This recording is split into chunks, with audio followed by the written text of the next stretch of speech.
Councillor అభ్యర్థిగా పోటీ చేస్తున్నా. కాంగ్రెస్ పార్టీ మరియు CPM party, AITC, INTUC, CITU కార్మిక సంఘాలు బలపరిచినటువంటి ఉమ్మడి అభ్యర్థిగా ఈరోజు 28వ వార్డులో పోటీ చేయడం జరుగుతుంది. ఒకసారి 28వ వార్డు ఓటర్ మహేషాలకు విజ్ఞప్తి, ఎందుకంటే ఒకసారి ఆలోచించండి. మరి 6గురు పోటీ చేస్తున్నారు ఈ వార్డుకు. మరి ఈ వార్డుకు సంబంధించి నిజంగా ఎవరు డెవలప్మెంట్ చేస్తారనే విషయం పైన ఓటర్ శైలంతా కూడా ఆలోచించాల్సిందిగా నేను విజ్ఞప్తి చేస్తున్నాం. నేను ఒక రాజకీయ నిరుద్యోగిని.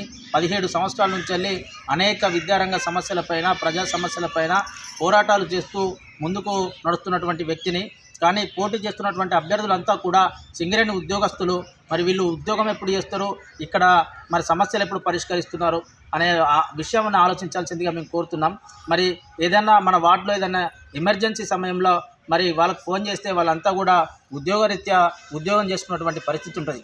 అదేవిధంగా ఉద్యోగరీత్యా వాళ్ళు ఎటైనా ట్రాన్స్ఫర్ కూడా అవకాశాలు కూడా ఉన్నాయి. కాబట్టి మరి ఇక్కడనే నిరంతరం 30 ఏళ్ళ నుంచి వెళ్ళి ఇక్కడనే పుట్టి పెరిగిన నన్ను ఆదరిస్తే, ఇదే వార్డులో 8 సంవత్సరాల నుంచి ఉంటున్నటువంటి నన్ను ఆదరించి కంకి కొడవలకు ఓటేస్తే ఈ కాలనీ డెవలప్మెంట్ కోసం, అదేవిధంగా మమ్మల్ని బలపరుస్తున్నటువంటి కాంగ్రెస్ పార్టీ శాసనసభ్యులు గంటా సత్యన్న గారు కూడా మరి ఈ యొక్క వార్డు మనం గెలిచినట్లయితే ఏ సమస్యలు ఉన్నాయో పరిష్కరిస్తా, అదేవిధంగా ఈ కాలనీ యొక్క అభివృద్ధి కోసం అధిక నిధులు విడుదల చేస్తా అని చెప్పేసి 2 రోజుల క్రితం మరి హామీ ఇవ్వడం జరిగింది.